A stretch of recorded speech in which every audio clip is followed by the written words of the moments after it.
श्री सद्गुरु देव की जय। विश्व गुरु वशिष्ठ महाराज की जय। प्रगट आत्मा राम की जय। जय जय गिरधारी महाराज की जय। जय जय गिरधारी महाराज की जय। जय जय गिरधारी महाराज की जय। श्री सद्गुरु देव की जय। सत्संग सरिता में दो प्रकरण का अंतर हमने काट दिया। अंतर से इस प्रकार का अंतर कटा या नहीं कटा वो हमें देखना है। देखिए, दशरथ गृह में राम उत्पन्न हुए। निर्विकार ब्रह्म, अद्वैत ब्रह्म, जगत के कल्याण के निमित्त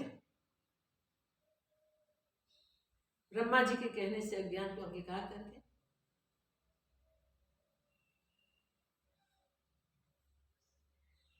अज्ञान को अंगीकार करना कितनी उदारता। स्वयं ब्रह्मा ही थे, ब्रह्मा जी के संकल्प से उपजे। स्वयं ब्रह्मा ही थे, मीन्स ज्ञान स्वरूप में स्थित थे, अद्वैत ब्रह्म ही थे। फिर भी पृथ्वी के जीवों पे करुणा करने के लिए अज्ञान में दुखी होते हुए मनुष्य को उनका अज्ञान निवृत्त करा के ज्ञान अवशिष्ट करने के लिए मनुष्य तन धारण किया और अज्ञान को भी अंगीकार किया। आने के लिए कोई बहाना तो चाहिए। भिन्न भिन्न शाप के बहाने बना के शाप को स्वीकार करके वो सगुण ब्रह्म हुए। तो इनिशियली ही ये शास्त्र के प्रारंभ से ही हमें क्या बोध लेना चाहिए। हमेशा ऐसी उदार वृत्ति हमारे में होनी चाहिए कि हमें कुछ सहना पड़े तो सह लेंगे, मगर हमारे द्वारा अन्य का कल्याण होना चाहिए। राम जी राजमहलों में राजमहल में पले, पूर्ण सुख सुविधा, और ये तो दशरथ के वहां की सुविधा कितनी अद्भुत। सब प्रकार के सुखों से संपन्न होते हुए भी बिना मांगे सब कुछ मिले, इस प्रकार की व्यवस्था होने के बाद भी ये सर्व चीज जिसको नश्वर दिखाई दे, जिसको झूठी दिखाई दे, जिसको भ्रामक दिखाई दे, उस राम जी को कैसा लगा? थोड़ा हम विचार करें, हम अपनी जांच करें, हम किस संयोग में आए अपने आप को जाने बिना, विवश होके अपने कर्मों से लिपटे हुए बंधे हुए कर्म फल भुगतने के लिए आए। हमारी सबकी अपने अपने अपने कर्मों के हिसाब परिस्थिति बनी, उन परिस्थिति में हमने वो सुविधाएं तो नहीं देखी जो राम जी ने देखी, फिर भी हमको भाग्यवश जो भी मिला उसको अपना मान के बैठ गए और बढ़िया समझ के उसमें जीने लगे, रहने लगे। कहीं विपरीत परिस्थितियां देखी,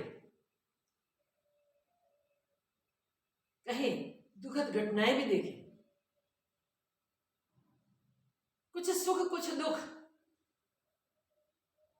मगर वो सब पलटते हुए देखने के बाद भी हम समझ नहीं पाए। मगर राम जी तो ऐसी कोई परिस्थिति नहीं, जो परिस्थिति थी उसको मिथ्या समझ के, उसको नाशवंत समझ के, शाश्वत क्या, वो प्रश्न उसके चित्त में उठा। जो भी है संसार में व्यक्त जो है दिखाई दे रहा है वो सब बिल्कुल झूठा है। देखो, ऐसा विचार आते ही शाश्वत को जानने के लिए उत्सुक है, मगर वो शाश्वत को दिखाए कौन, समझावे? पूरे संसार से वैराग्य, अद्भुत वैराग्य, और राम जी का वैराग्य देखते हमको होता है कि हमें भी कुछ ऐसा करना चाहिए कि जो हमारे सामने आवे वो शाश्वत है या नाशवंत, विवेक कर लेना चाहिए। राम जी ने अपना जीवन में इतनी छोटी उम्र में 16 वर्ष तो पूरे हुए नहीं थे, शाश्वत अशाश्वत का विवेक कर लिया। वो अशाश्वत जो, नाशवंत जो, उससे न जुड़ने का निर्णय कर लिया और शाश्वत जानने का और इसे प्राप्त करने के लिए भी निर्णय कर लिया। उदासीन होकर बैठ गए, क्या झंखना था। वैराग्य तो परिपूर्ण था, मगर इसके साथ साथ प्रबल मोक्षेच्छा थी, शाश्वत में स्थित होने की भावना थी। इसलिए सब कुछ छोड़ के आतुर बन के बैठे, कौन उपदेश करे, सत्य के साथ कौन नाता जोड़ दे, और शाश्वत क्या सत्य क्या कौन समझाए। जो भी भोग सामने आते थे उसको तुच्छ समझ के वो छोड़ देते थे, उसके सामने देखते भी नहीं। सुंदर अलंकार आदि माताएं बहुत बना बना के भेजती थी, उठा के जरूरतमंद को दे देते थे, अगर तो उसके सामने देखते भी। वस्त्र अलंकार और इतनी जेठ उम्र में पुत्र प्राप्ति, तो पुत्र के लिए कितना स्नेह हो, उसको प्रसन्न रखने के क्या न किया जाए। सब कुछ होने के बाद भी राम जी किसी से प्रसन्न नहीं होते। इसका मीनिंग वो ही है कि राम जी को परम वैराग्य, झूठ से बिल्कुल जुड़ना नहीं चाहते थे। क्षण क्षण में नाश होने वाले के साथ जुड़ना योग्य नहीं है, वो निश्चय कर बैठे थे। इतने में योग हो गया, विश्वामित्र जी आए, दशरथ के साथ संवाद हुआ, वशिष्ठ महाराज भी थे। राम की स्थिति का वर्णन मंत्री ने आके किया। जब राम जी को न देने के लिए दशरथ जी बोले तो विश्वामित्र ने टोका, बोले बाहर नहीं था, सीमा नहीं थी, मगर राम जी की स्थिति का वर्णन सुनते ही उनका क्रोध उतर गया। ऐसा वैराग्य, क्या विचार से क्रोध उतरा? ये झूठे संसार से इतना प्रबल, इतनी छोटी उम्र में वैराग्य, तो बोध कराना ही चाहिए उसे। राम जी को बुलाए गए, जो बीच में संवाद हुआ, उस संवाद के अनुसार राम जी को बोध देने के लिए विश्वामित्र जी ने वशिष्ठ जी को कहा। ब्रह्मा जी ने जो उपदेश हम तुम के बीच थोड़ा विरोध था, उसे श्रवण के लिए किया था, वो आपको याद है? वो बोध की आवश्यकता भी राम जी, ये बोध आप करो, इस कुल के आप गुरु। और जैसे इतनी बात हुई, इतने में तो आकाशचारी आकाश से आके स्थित हो गए, जलचर सब जल में से आके स्थित हो गए, भूचर सब आके उपस्थित हो गए, और सबको अब कैसा सत्संग होगा, अद्भुत, ऐसा भाव बन गया, और सब आगे बढ़ गए सत्संग सुनने के लिए। तो ऐसा वैराग्य हमें होना चाहिए। सुने राम जी का वैराग्य, फिर हमारा क्या? वो न सोचे तो वैराग्य प्रकरण सुनने का क्या नहीं। जो चीज दृष्टि में आती है उसमें कहीं भी हमारा राग नहीं बनता ना, इसके लिए सावधान होना। किसी को देख के हमें द्वेष नहीं होता ना, वो भी देखना चाहिए। काम, क्रोध, मद, मोह आदि हमारे जो शठ शत्रु हैं, वो कहीं भी उठ नहीं जाते हैं ना। जहां मृग जल के बाढ़ से नदी दिखती है ना, वहां भी जल का बूंद नहीं होता। वैसे समझ हमारी दृढ़ हो गए राम जी की तरह, व्यक्त संसार में कुछ भी सत्य नहीं है, सब माया जाल है, सब जगत आडंबर है। ऐसा निश्चय हो गए तब वैराग्य दृढ़ हुए, और वैराग्य ऐसा दृढ़ होना ही चाहिए। ये राम जी का वैराग्य सुनाने का उद्देश्य वो ही है, सुनते ही हमको जो भी चीज दिखे उन सब के और से वैराग्य हो जाए। जब वैराग्य जगेगा तब मोक्ष इच्छा दिन दिन बढ़ती जाएगी, मोक्ष इच्छा बढ़ती जाएगी, तब हमारा प्रत्येक व्यवहार मोक्षगामी होगा। तो दूसरा प्रकरण मोक्ष प्रकरण, जैसे हम व्यवहार प्रकरण भी कर सकते हैं, डिटेल से देखा। 15 श्लोक वैराग्य को जताने के लिए, 1000 श्लोक मोक्षच्छा को दृढ़ करने के लिए बोध हुआ। वशिष्ठ महाराज ने कैसे मोक्षच्छा दृढ़ हो जाए, उसके लिए सत्य क्या है वो क्लियर करके दिखाया। जो नित्य है, जो शुद्ध है, वो शाश्वत है, जो परम है, जो अद्वैत है, उनके सिवा और कुछ है ही नहीं, उसे जताते हुए वशिष्ठ महाराज ने क्लियर बताया, वो तुम्हारा अपना आपा है, बाहर ढूंढने की आवश्यकता नहीं है। वो तुमसे भिन्न नहीं, तुमसे दूर नहीं, तुम्हारा ही अपना स्वरूप है। उस स्वरूप में स्थिति करने के लिए क्या करना चाहिए? सतशास्त्र और संतों का संग करके कड़ा अभ्यास करना चाहिए, दृढ़ अभ्यास करना चाहिए। और अभ्यास के लिए विस्तृत चर्चा की, सब चर्चा के साथ साथ वशिष्ठ महाराज ने हमको उस स्थिति प्राप्त करने के लिए 4 युक्ति बताई।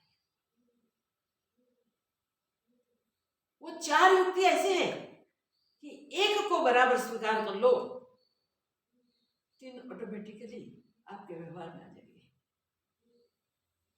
तो सम, संतोष, विचार और सत्संग, मुमुक्ष प्रकरण का सार यही है। मुमुक्ष में समत्व होना चाहिए, मोक्ष में मन का शमन का सामर्थ्य होना चाहिए। मुमुक्षु हमेशा मन को शांत करके ही स्थित रहता है। इसके जीवन में पूर्ण संतोष होता है, अतृप्ति का अनुभव उसे नहीं होता है। जो भी परिस्थिति है उसमें परम तृप्ति के एहसास करता है। वो ज्ञान के लिए उत्सुक होता है, ज्ञान प्राप्ति के लिए शास्त्र सम्मत सतमत अनुसार पुरुषार्थ करता है और सत्संग से बढ़कर और कोई धन नहीं है, ऐसा उसका निश्चय होता है। ज्ञान विचार के सिवा उसका और कोई कार्य जो इंद्रियों से होता है उससे जुड़ना नहीं होता है। प्रारब्ध वेग से जो भी सामने आता है वो कार्य होने वाले ही होते हैं, क्योंकि निश्चित हो चुके हैं। इसके लिए हम समय क्यों गवाएं? और वो सब कार्य इंद्रियों का व्यापार है, शरीर से होते रहेंगे। मन की जरूरत पड़ेगी तो उसके लिए कुछ सोच लेता है, मगर जुड़ेगा नहीं। बुद्धि भी सत्य का ही निर्णय करेगी, उसी में ही रहेगी। तो मन बुद्धि जुड़ते हुए दिखे तो भी नहीं जुड़ेंगे, ऐसा हमारा पुरुषार्थ होना चाहिए। इसी प्रकार हमारी दृष्टि सिर्फ एक ही, किस प्रकार हमें मोक्ष प्राप्ति हो, किस प्रकार ज्ञानोदय हो सके, जिससे अज्ञान अंधकार को रहने के कोई अवकाश नहीं, कोई स्थान ही नहीं। इसी प्रकार बहुत स्पष्ट रूप से बताते हुए वशिष्ठ महाराज कहते हैं, संतोष परमो लाभ, सत्संग परमं धनम, विचार परमं ज्ञान, समं च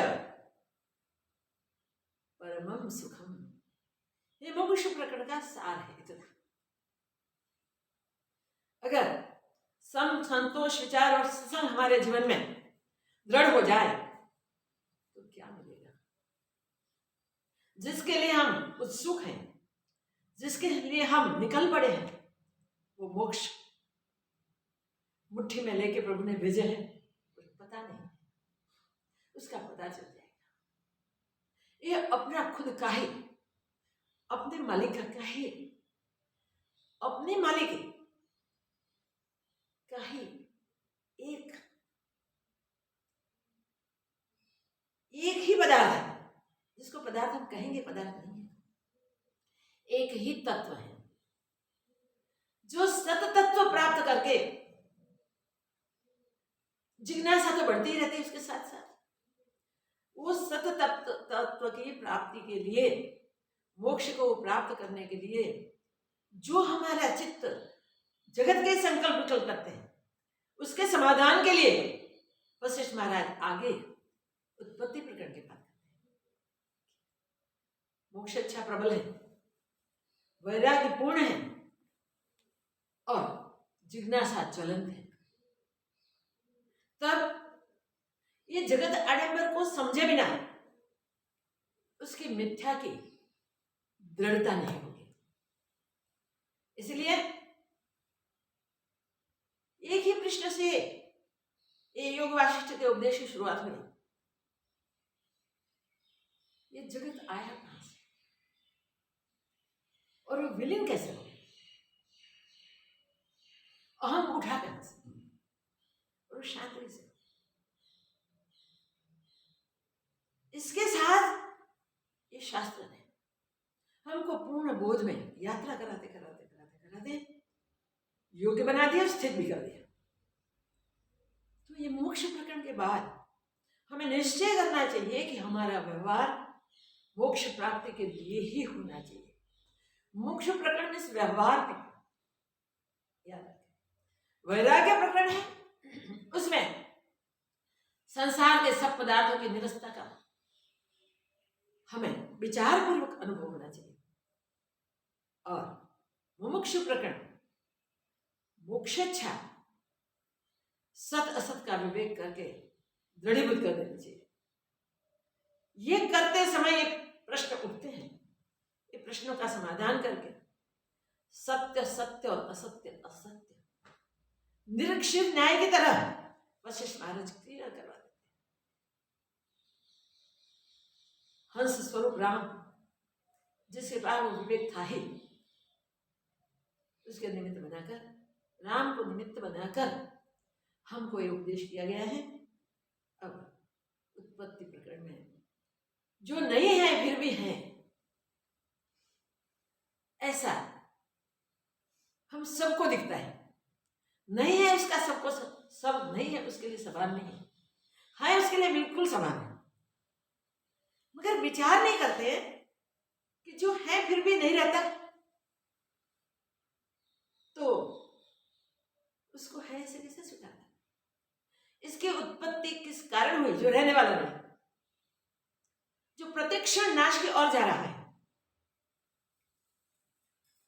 प्रति पल मृत्यु का काल का ग्रासी होता है, तो उपजा है। उपजा है तो भी झूठा है तो विलीन हो जाना चाहिए। कैसे विलीन हो, किस प्रकार वो मिटे,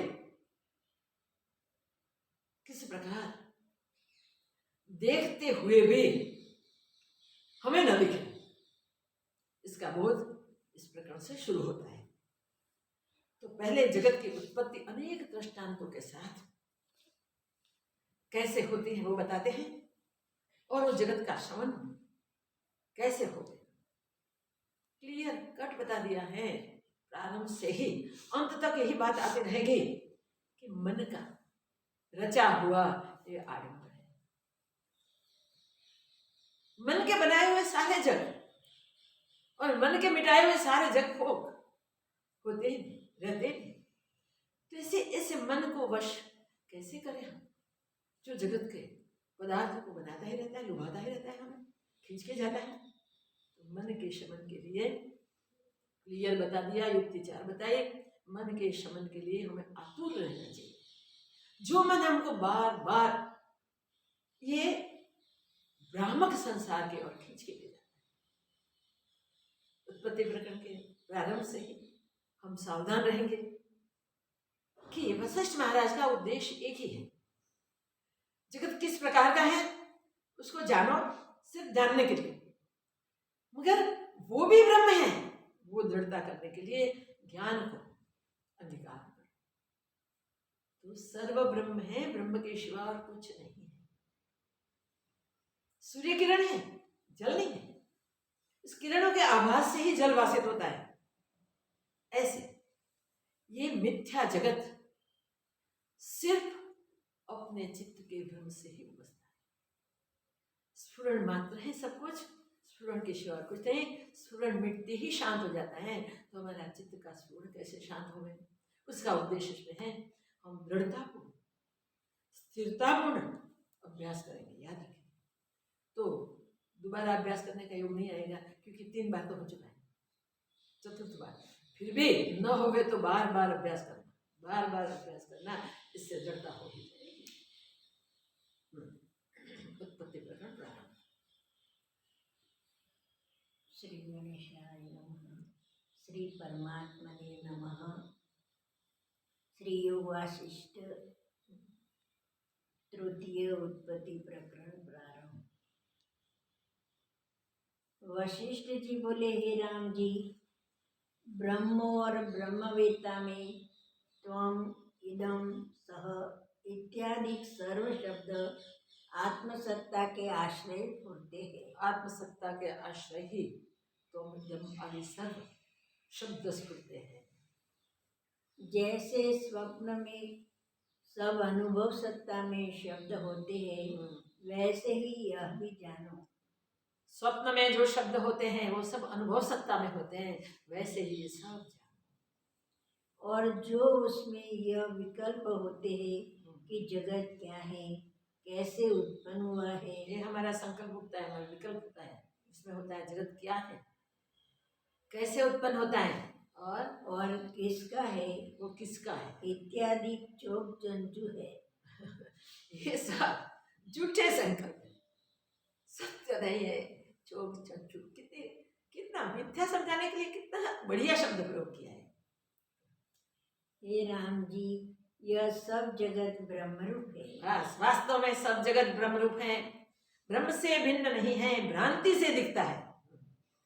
यहाँ स्वप्न का दृष्टांत विचार लेना चाहिए। इसके लिए मुमुक्षु प्रकरण मैंने तुमसे कहा है, अब क्रम से उत्पत्ति प्रकरण कहता हूँ। विचार लेना चाहिए, ये याद रखो। और तुम विचार कर सको, इसलिए मैंने मुमुक्षु प्रकरण तुमको कहा है कि तुम्हें कहाँ पहुंचना है, क्या पाना है। फिर उत्पत्ति प्रकरण शुरू किया। सो सुनिए, जो ज्ञान वस्तु स्वभाव है, जो ज्ञान वस्तु स्वभाव है, हे राम जी, जो पदार्थ उपजता है वही बढ़ता घटता मोक्ष और नीच ऊंच होता है। जो उपजता है वही बढ़ता है, वही क्षीण होता है, घटता है। उसमें ही परिवर्तन सारे दिखाई देते हैं, जो उपजता है उसमें।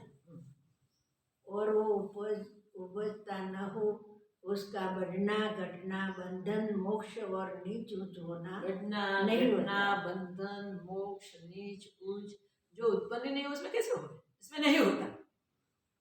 हे राम जी, स्थावर जंगम जो कुछ जगत दिखता है सो सब आकाश रूप है। स्थावर जंगम जितना भी जगत दिखता है वो सब मिथ्या दिखने मात्र है, आकाश में।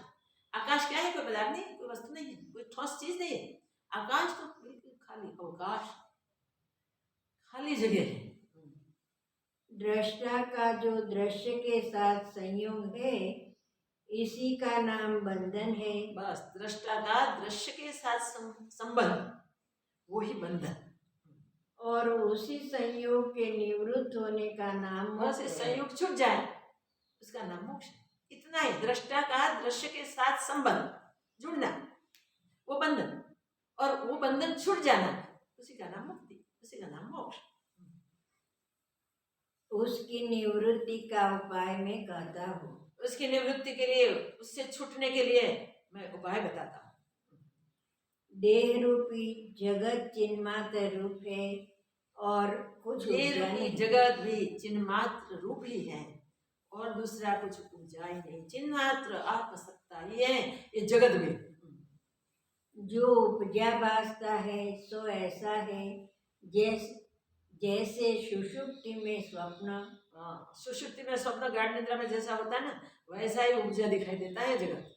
जैसे स्वप्न में सुषुप्ति होती है वैसे ही जगत का स्वप्न में सुषुप्ति होती है, सुषुप्ति में स्वप्न होता है। इसी प्रकार सुषुप्ति में स्वप्न का उठना और स्वप्न का निवृत्त होना, जागृत हो जाना, वैसा ही ये संसार का उत्पन्न होना और निवृत्त होना है। और जो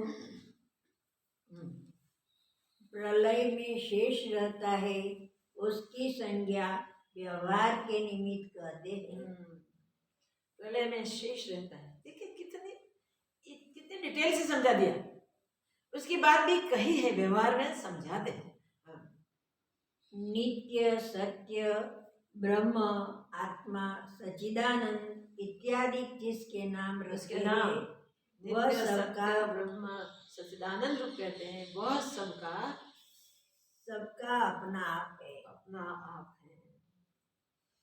चेतनता से उसका नाम जीव हुआ है। स्फुरण से, संवेदन से उस चिन्मात्र का नाम जीव बना और शब्द अर्थ को ग्रहण करने लगा है। फिर वो शब्द अर्थ को ग्रहण करने लगा। हे राम जी, चैतन्य में जो स्पंदता हुई है सो संकल्प विकल्प रूपी मन होकर स्थित हुआ है। चैतन्य में जो स्पंदता हुई वही संकल्प विकल्प मन होकर स्थित हुआ। जीव की उत्पत्ति बताई, देखिए शुद्ध चिन्मात्र आत्मा में ये आत्मा ही है। जब स्फुरण हुआ तब वो जीव हुआ। जीव होके आगे उसने सब कुछ व्यवहार किया। मैंपन हुआ ना, अहम अस्मि, ये पहला स्मरण। फिर मुझे ये चाहिए, ये चाहिए, ये चाहिए, ये चाहिए, संकल्प होते रहे, होते रहे, होते रहे। ये मन का यही कार्य है, सोचते रहना, विचारते रहना, विचारते रहना। ये संकल्प विकल्प है। और संकल्प विकल्प के अनुसार उस मन ने ये सब सर्जन किया। उसके संसरने से देश काल नदियाँ मन के संसरने से, मन के संकल्प से देश काल नदियाँ पर्वत स्थावर और जंगम जगत हुआ। स्थावर जंगम पूरा जगत मन के संसरने से हुआ, मन के संकल्पों से हुआ। जैसे सुषुप्ति जैसे स्वप्न हो वैसे ही यह जगत हुआ है। सुषुप्ति जैसे जैसे स्वप्न वैसे ही जगत हुआ है।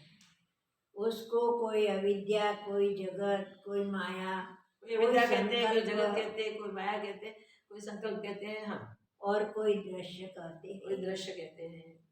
वास्तव में सब ब्रह्म रूप है। वास्तव में एक ब्रह्म ही है। पहले दृढ़ता कर लो, और कुछ बना ही नहीं। जो दिखता है वो मनोराज्य के नगर जैसा है, स्वप्न के दृश्य के समान है नहीं, फिर भी दिखते हैं। तो हम पहले वो निश्चय कर लें कि जो भी है वो सब ब्रह्म ही है, ब्रह्म से भिन्न और कुछ है नहीं। सर्वरूप से एक ब्रह्म सत्ता भरपूर भरी है।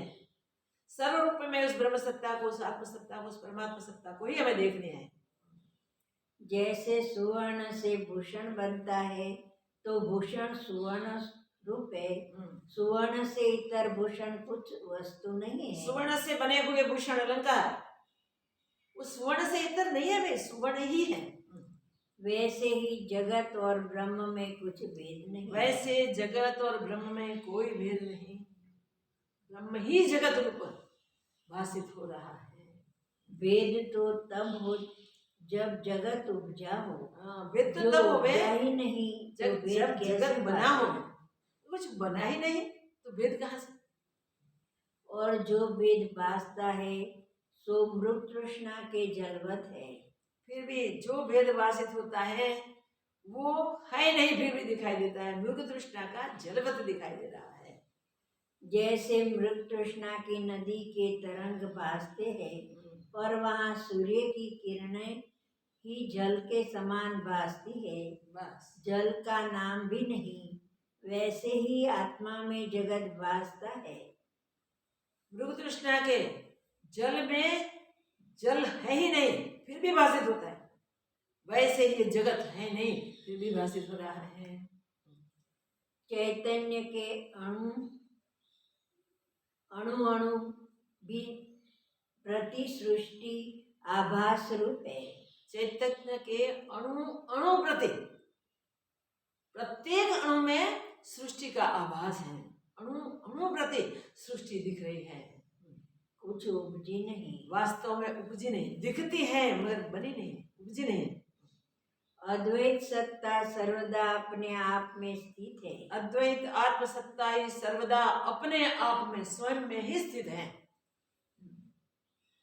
फिर उसमें जन्म मरण और बंधन मोक्ष कैसे हो? फिर उसमें जन्म मरण बंधन मोक्ष कैसे हो? कुछ है नहीं उसमें, क्या हो? जितनी कल्पना बंधन मोक्ष आदि भासती है सो वास्तविक कुछ नहीं है। बस जितनी कल्पनाएं भाषित होती हैं वो वास्तव में देखो तो, विचार करो तो कुछ है ही नहीं। आत्मा के अज्ञान से भासती बस ये सब दिखाई देता है आत्मा के अज्ञान से। आत्मा का ज्ञान होते ही सब लीन हो जाएगा, कुछ नहीं दिखेगा, सर्व आत्मा ही दिखाएगा। हे राम जी, जगत उपजा नहीं, अपनी कल्पना ही जगत रूप होकर वासती है। जगत उपजा कुछ नहीं, अपनी कल्पना ही जगत रूप होकर वासती है। तो क्या हुआ? ब्रह्म स्वयं में, अपने आप में हमेशा हमेशा के लिए परिपूर्ण स्थित है, इसमें कोई जगह ही नहीं। मगर हम अपने संकल्पों से, अपने विचार के अनुसार, अपनी इच्छाओं के अनुसार विचारते विचारते ऐसे दृश्य देखते रहते हैं। हे राम जी, जीव जीव प्रति अपनी अपनी सृष्टि है। एक बार अपने ब्रह्म भाव को भूला और जीव भाव में आ गया, फिर उसका मन चलने लग जाएगा।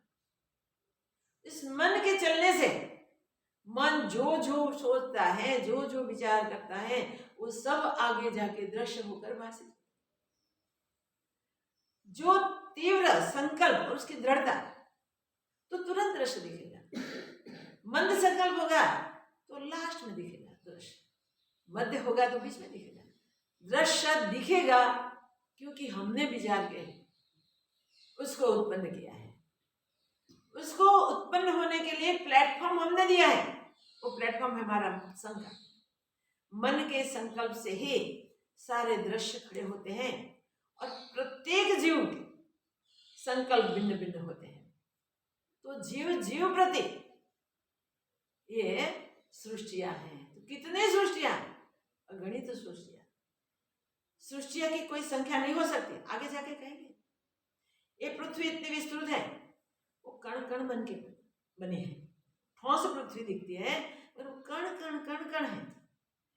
कोई योगी पृथ्वी के प्रत्येक कण को गिन ले, जल बूंद बूंद बन के बना है।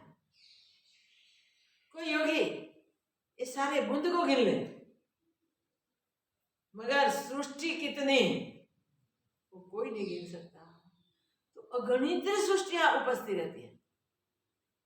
प्रत्येक जीव के अपने संकल्प के अनुसार वो अपनी सृष्टि में राजते हैं, उसे देखते हैं। हमें अगर ये मिथ्या भ्रम नहीं देखना है तो अपने निज सत स्वरूप को, ब्रह्म स्वरूप को हमें जान लेना चाहिए, उसका बोध प्राप्त कर लेना चाहिए। तो उत्पत्ति प्रकरण का प्रारंभ है। प्रारंभ में ये उत्पत्ति कैसे हुई वो दिखाते पहले बता देते हैं कि कुछ बनी नहीं। जो है वो ब्रह्म सत्ता स्वयं है। दृश्यादि जो दिखते हैं वो मनोराज्य है, वो संकल्प का सर्जन है, स्वप्न के दृश्य हैं। दिखते हैं मगर होते नहीं। मेघधनुष के रंग कितने दिखते हैं? एक भी नहीं होता। कुछ है नहीं तो दिखे कहां से?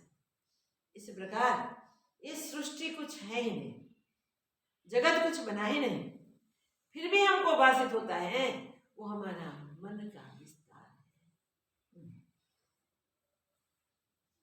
हे राम जी, जगत उपजा नहीं, अपनी कल्पना ही जगत रूप होकर भासती है और प्रमाद से सत हो रही है। हाँ, स्वरूप का प्रमाद होने के कारण ही अपनी कल्पना से बनी हुई सृष्टि सत होकर भाषित हो रही है, सत होकर स्थित है। भाई देखो, झूठा है बिल्कुल तो भी सत होकर स्थित। और निवृत्त होना कठिन है। वो निवृत्त होना कठिन है। एक बार ये भ्रम हो गया, उसको निवृत्त करने के लिए कड़ा पुरुषार्थ करना पड़ेगा। कठिन है, मुश्किल नहीं है। हम साधक हैं, साधकों को ये दृढ़ता कर लेनी चाहिए, समझ लेना चाहिए कि जब कठिन है ऐसी बात होती है तब पुरुषार्थ प्रबल करना होगा। हम करेंगे पुरुषार्थ तो कर ही लेंगे और इस जन्म में पाके ही रहेंगे, ऐसा हमारा दृढ़ निश्चय होना चाहिए, हमारी प्रतिज्ञा होनी चाहिए। और उसके लिए हम जो भी करना पड़े वो सब पुरुषार्थ करने के लिए कटिबद्ध होने चाहिए।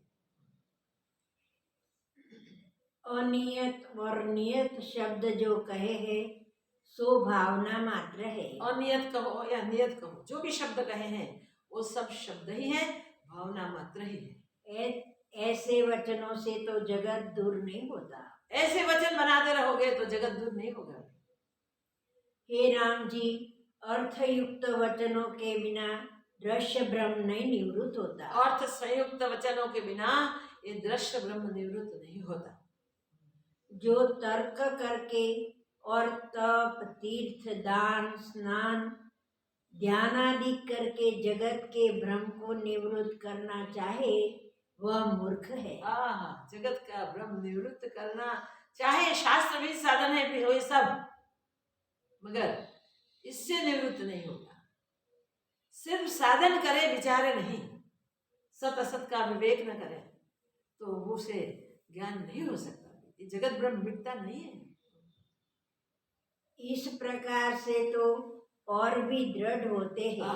इस प्रकार से तो और भी दृढ़ होगा। जहाँ जावेगा वहाँ देश, काल और क्रिया सहित नित्य भास। जहाँ भी जाएगा, जहाँ भी पहुंचेगा, वहाँ देश, काल, क्रिया सहित नित्य पंच भौतिक सृष्टि ही दृष्टि आवेगी। पंच भौतिक सृष्टि ही दिखाई देगी। इसलिए वो ब्रह्म है ना, वो और दृढ़ हो जाएगा और कुछ दृष्टि न आवेगी।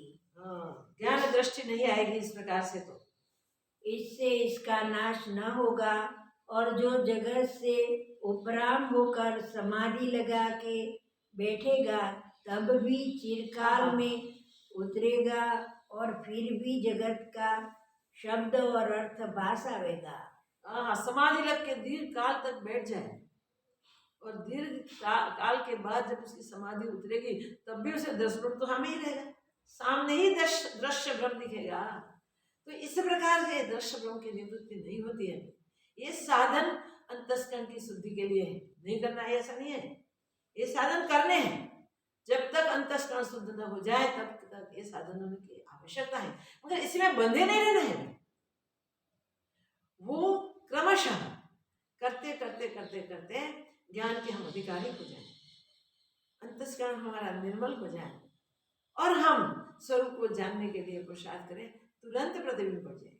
इसलिए याद रखें, वे सब शास्त्रों का एक ही निर्णय है। कोई शास्त्र ऐसा नहीं कहते कि ये सब साधनों को पकड़ के जब तप, तीर्थ, दान, पुण्य, यज्ञ, यागादि ये सब करते करते करते निष्काम भाव से सब कर्म किए जाएंगे तो अंतस्करण शुद्ध हो जाएगा। जो स्वरूप को स्वीकारने के लिए, स्वरूप को दृढ़ अनुभूति के लिए सक्षम बन जाएंगे, वो साधन करने हैं, मगर वहां रुक नहीं जाना है। कई लोगों को ऐसा होता है, बस बहुत यज्ञ करे, बहुत यज्ञ करे, बहुत यज्ञ करते ही रहते करते रहते, इसके पीछे कामनाएं होती है, तो क्या पाएंगे? फल तो मिलेगा ही मिलेगा, मगर स्वर्ग को पाएंगे। सत्कर्म बहुत करे, दान करे, पुण्य करे, नदी नाले सरोवरों के लिए संयोग करें, ज्ञान के लिए जो भी करना है, वो इनिशियल ये सब साधनों को करते करते करते उसके बाद उसके उपराम होना है विचार। जब ये कर्म करते हैं तब भी कामना नहीं होनी चाहिए, तब भी कैसे करके स्वरूप की प्राप्ति होवे वो भावना होनी चाहिए। जिसकी वो भावना होती है उसके जीवन में यथालाभ संतोष होता है, संतुष्ट रहता है। वो मन का शमन करने के लिए बिल्कुल कड़ा पुरुषार्थ कर लेता है, संकल्प विकल्प को छोड़ने के लिए अभ्यास कर लेता है, ज्ञान का विचार करता है, और जहां मिले वहां पहुंच जाता है सत्संग के लिए। तो इस प्रकार का उद्यम करते करते इसके साथ जो भी सत्कर्म करते हैं, उस सत्कर्म में कभी भी कोई कामना फलेच्छा नहीं होगी। फलेच्छा त्याग के जो भी कर्म किए जाते हैं वो कर्म सब अपने बंधन को छुड़ाने वाले बनते हैं, हमारे अंतस्करण को शुद्ध करने वाले होते हैं, जिससे ये ज्ञान जो सुनते ही इसमें स्थिर हो जाए, अपने स्वरूप के दर्शन तुरंत हो जाए। तो ये जो बात बताते हैं कि इसकी इन सबसे ज्ञान की प्राप्ति नहीं होगी, मीन्स ये साधन ज्ञान प्राप्ति के लिए वो पगथी बनेंगे। उसके लिए जो आवश्यकता है अहंकार की निवृत्ति, अंतस्करण की शुद्धि, तो मन बुद्धि चित्त अहंकार वहां शांत हो जाएंगे, स्वच्छ हो जाएंगे, जहां ज्ञान की प्राप्ति होगी। जो फिर भी अनर्थ रूप संसार भाषा, तो समाधि का क्या सुख हुआ। समाधि में चिरकाल पर्यंत बैठा और जगह तब फिर अनर्थ रूप संसार दिखा, तो समाधि में इतना समय व्यतीत करने का क्या लाभ? क्योंकि जब तक समाधि में रहेगा तभी तक वह सुख रहेगा। बस कई लोग कहते हैं एकांत में जाके बैठ जाए, ये सब प्रवृत्ति क्यों करनी चाहिए? क्या आवश्यकता है ये सब करने की? जाके एकांत में बैठ जाने से इतनी दीर्घकालीन समाधि से कुछ नहीं मिलता, तो कुछ समय के लिए एकांत से बैठने क्या मिलेगा?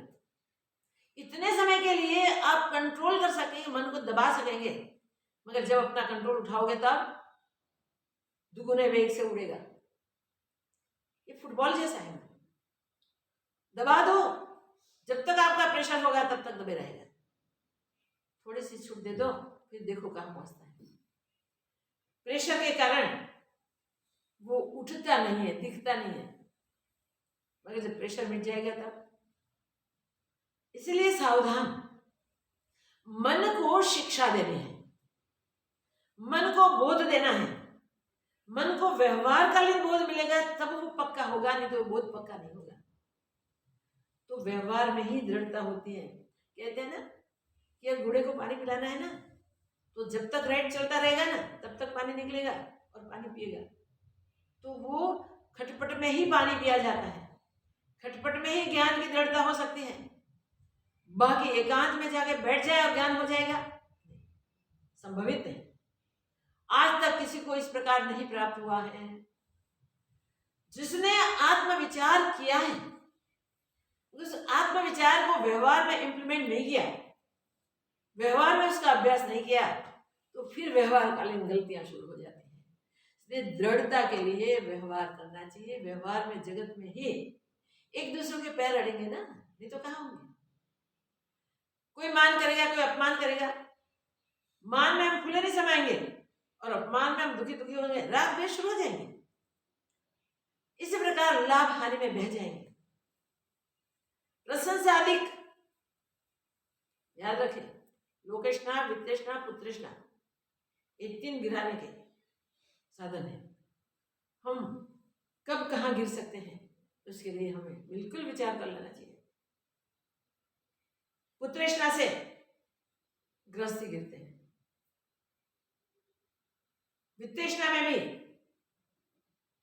गृहस्थी गिरते हैं, साधु महात्मा भी गिरते हैं। अगर वित्तेशना भी ना करें, पुत्रेशना भी ना करें, क्योंकि वो सन्यासी है, निकल गया है, इसलिए पुत्रेशना उसको नहीं होगी, मगर वित्तेशना उसे हो सकती है, और लोकेशना तो अति होती है। पुत्रेशना वित्तेशना दोनों को पार कर जाए, दोनों को छोड़ दें, मगर लोकेशना को छोड़ना बहुत मुश्किल है। वाह वाह वाह वाह वाह वाह, मान बढ़ाई कीर्ति, और जब कीर्ति पताका लहराती है ना, तब बोलने में बहुत मिठास बोलते हैं। कई भक्तों को हम सुनते हैं, हमारे साधक को कोई सुनते हैं, और वो जो बात करते हुए, ये तो माँ आप करते हैं, हम नहीं करते, ये तो मैं भगवान को कह देती हूँ, भगवान आप ही करते हैं। मगर लोग इतने खुश थे, इतने खुश थे, इतने खुश थे, पूछो नहीं। क्या हुआ? लोकेशना। क्यों दृष्टि गई वहां? तुम सत्संग करते हो, दृष्टि तुम्हारी सत्य के साथ जुड़नी चाहिए। लोगों को कैसा लगता है, क्या देखने की जरूरत है? लोकेशना कब गिराती है, कहाँ गिराती है? अरे वहां तक ज्ञान का बराबर बोध दे रहे हैं, तब भी लोकेशना गिराती है। तो याद रखें, गिरने के चांस बहुत है, मगर व्यवहार के समय जब लोग वाह वाह करें तब भी ये किसकी शरीर की कर रहे हैं? स्वरूप में तो वो है, वही हम, कोई फर्क तो है ही नहीं। इस वाह वाह किसकी? ये झूठी वाह वाह। जब तक शरीर रहेगा तब तक ही, ज्यादा से ज्यादा, नहीं तो शरीर होते ही नहीं, ये चला जाते हैं वाह वाह। मगर शरीर रहे तो भी तुम्हारी नहीं है वो। इतना जब अभ्यास के समय निश्चय हो जाए तब हम उसमें नहीं फंसेंगे। व्यवहारकालीन आत्मज्ञान की दृढ़ता हो जानी चाहिए। इसलिए व्यवहार में हम सावधान रहें, चाहे मान होवे चाहे अपमान होवे, शरीर का होवे। तुम तो निर्लेप हो, अलेप हो, तुम्हें कभी भी कुछ स्पर्श नहीं कर सकता।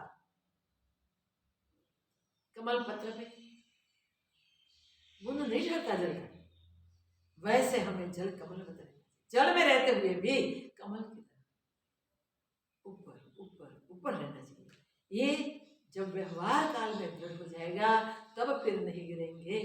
व्यवहार काल में उसकी दृढ़ता के बिना समाधि भी करेंगे और चिरकालीन समाधि, तब भी यही दशा होगी, यही स्थिति। 100 साल के बाद जगो, 1000 साल के बाद जगो, लाखों साल के बाद जगो, मत जगो तब सामने जगत सत्य प्रतीत होने लगेगा।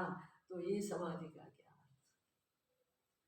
इसलिए मन को जीतो, मन को मारो, मन को जानो और मन को जान के उसको अमन करके स्वरूप में स्थित हो जाओ। बार बार मन के ऊपर ताड़न करना चाहिए। जहां जहां जाए वहां वहां ताड़न होना ही चाहिए, तब मन संभलेगा, नहीं तो मन नहीं संभलेगा। तारने वाला भी मन है, गिराने वाला भी मन है, और मन बनाया हमने है क्या? कुछ नहीं। लेकिन दिखाओ, है ही नहीं, क्या दिखा? जो नहीं है वो हमें कितना परेशान कर रहा है। जिसका अस्तित्व नित्य है उस स्वरूप को कैसे ढक देता है। इसलिए मन से बहुत सावधान रहना है, व्यवहार में ज्ञान की दृढ़ता कर लेनी है। जैसे कमल के डोडे में बीज होता है और जब तक उस बीज का नाश नहीं होता तब तक फिर उत्पन्न होता रहता है। वाह वाह, कमल के डोडे में बीज होते हैं, वो बीज का नाश नहीं होता तब तक ये कमल उपजते रहते हैं, बीज उपजते रहते हैं, वो क्रम चलता ही रहता है। सरोवर में देखिए, एकाध कमल किसी ने लाके डाल दिया, पूरा सरोवर भर जाता है। उसमें से कितने भी उठा के ले जाओ कमल, मगर और बनते जाएंगे। डोडे में कई फल जो उगते हैं, सारे बीज डोडे में भरे हुए हैं। वो बीज का नाश नहीं होगा तब तक कमल उगते रहेंगे। और जैसे वृक्ष के पात तोड़िए तो भी बीज का नाश नहीं होता। वृक्ष के पात पत्तियां तोड़ दो सारे, बीज का नाश वृक्ष की पत्तियां छोड़ने से नहीं होता। वैसे ही तप दानादि से जगत निवृत्त नहीं होता। वैसे ही तप दान यज्ञ जप तीर्थ इस सब से अज्ञान की निवृत्ति नहीं होती, जगत की निवृत्ति नहीं होती। और तभी तक अज्ञान रूपी बीज भी नष्ट नहीं होता। तब तक अज्ञान रूपी बीज पड़ा ही है, और वो बीज बढ़ता ही जाता है, बढ़ता ही जाता है, बढ़ता ही जाता है, सृष्टि का विस्तार करता ही जाता है। जब अज्ञान रूपी बीज नष्ट होगा तब जगत रूपी वृक्ष का अभाव हो जाएगा। बस अज्ञान रूपी बीज की निवृत्ति से ही जगत का अभाव होगा, जगत रूपी वृक्ष भी नहीं होंगे।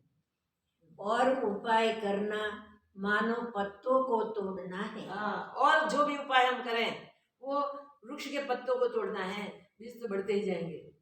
इन उपायों से अक्षय पद और अक्षय समाधि नहीं प्राप्त होती। अक्षय समाधि, अक्षय पद ये उपायों से नहीं।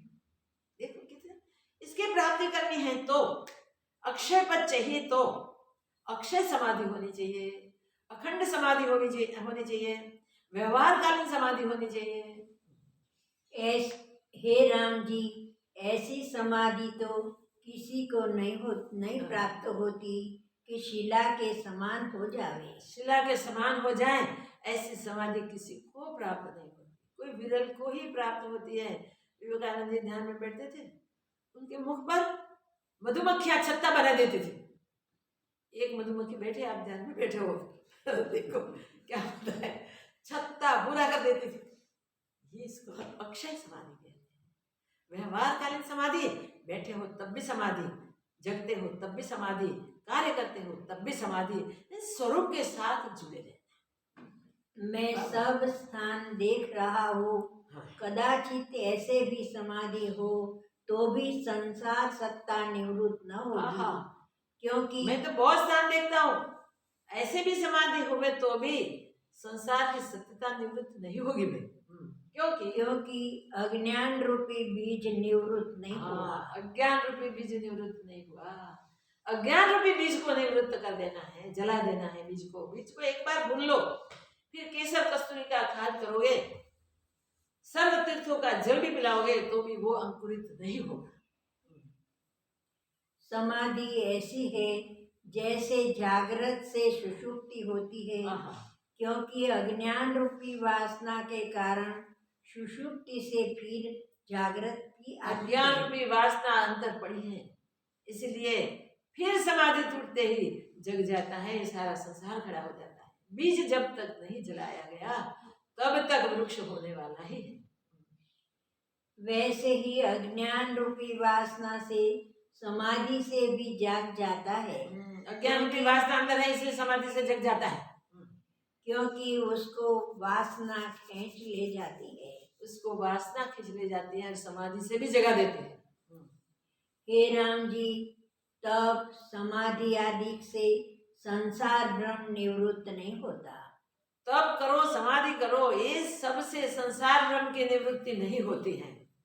जैसे कांजी से क्षुधा किसी की निवृत्त नहीं होती। कांजी पिलाने से क्षुधा किसी की निवृत्त नहीं होती है।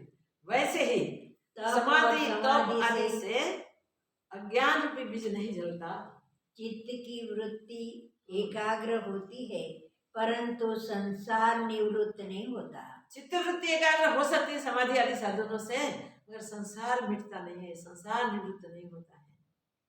जब तक चित्त समाधि में लगा रहता है तब तक सुख होता है, और चित्त जब समाधि में रहता है ना, तब तक तो आनंद रहता है, सुख रहता है, शांति रहती है। और जब उत्थान होता है तब फिर नाना प्रकार के शब्दों और अर्थों से युक्त संसार भासता है। चित्त के उत्थान के साथ ही विविध प्रकार के शब्दादिक युक्त ये संसार भाषित होता है। हे राम जी, अज्ञान से जगत भासता है और विचार से निवृत्त हो जाता है। अज्ञान से जगत भासता है और विचार करने से, आत्म विचार से जगत निवृत्त होता है। जैसे बालक को अपनी परछाई में वैताल की कल्पना होती है और ज्ञान से निवृत्त होती है, वैसे ही यह जगत अविचार से भासता है और विचार से निवृत्त होता है। यह जगत अविचार से ही दिखता है, विचार से निवृत्त होता है। हे राम जी, वास्तव में जगत उपजा ही नहीं, असत रूप है। सत्य कहूं तो हे राम जी, जगत उपजा ही नहीं, एक ब्रह्म ही है, अज्ञान से जगत भाषित हो रहा है। जो स्वरूप से उपजा होता तो निवृत्त न होता। स्वरूप जो उपजा हुआ है तो स्वरूप तो नित्य है, तो जगत भी नित्य होना चाहिए, निवृत्त न होता। पर यह तो विचार से निवृत्त होता है, इससे जाना जाता है कि कुछ नहीं बना। विचार करते ही जगत नहीं रहता, निवृत्त हो जाता है, इसलिए जाना जाता है कि जगत कुछ उपजा ही नहीं, जगत कुछ बना ही नहीं। जो वस्तु सत्य होती है उसकी निवृत्ति नहीं होती, और जो असत्य है जो सत्य है उसकी निवृत्ति नहीं होती, जो असत्य है उसकी निवृत्ति हो सकती है। ज्ञान से अज्ञान की निवृत्ति हो सकती है, से ज्ञान विचार करें और अज्ञान को निवृत्त करें। वशिष्ठ महाराज उत्पत्ति प्रकरण के प्रारंभ में ही हमको ज्ञान की दृढ़ता के लिए बोल दे रहे हैं। हम ज्ञान की दृढ़ता की ओर चलेंगे, व्यवहार में गलती नहीं करेंगे। हम तुम वह के भेद मिटा के एक ब्रह्म भाव से ही हम व्यवहार करेंगे। जो भी परिस्थिति है वो परिस्थिति हमेशा बदलने वाली है, हम स्वयं अबदल आत्मा है, उस भाव में स्थित रह के ही व्यवहार करेंगे। कभी किसी से अपनापन, किसी से परायापन, गलती से भी न होए, क्योंकि जो भी है सब झूठा है। किससे जुड़ेंगे? सत्य एक परमात्मा है, सत्य एक आत्मा है, वो ब्रह्म तत्व के साथ हम अपना ऐक्य कर लें। ओम पूर्णमदः पूर्णमिदं पूर्णात् पूर्णमुदच्यते पूर्णस्य पूर्णमादाय पूर्णमेवावशिष्यते। ओम शांति शांति शांति। श्री सद्गुरुदेव।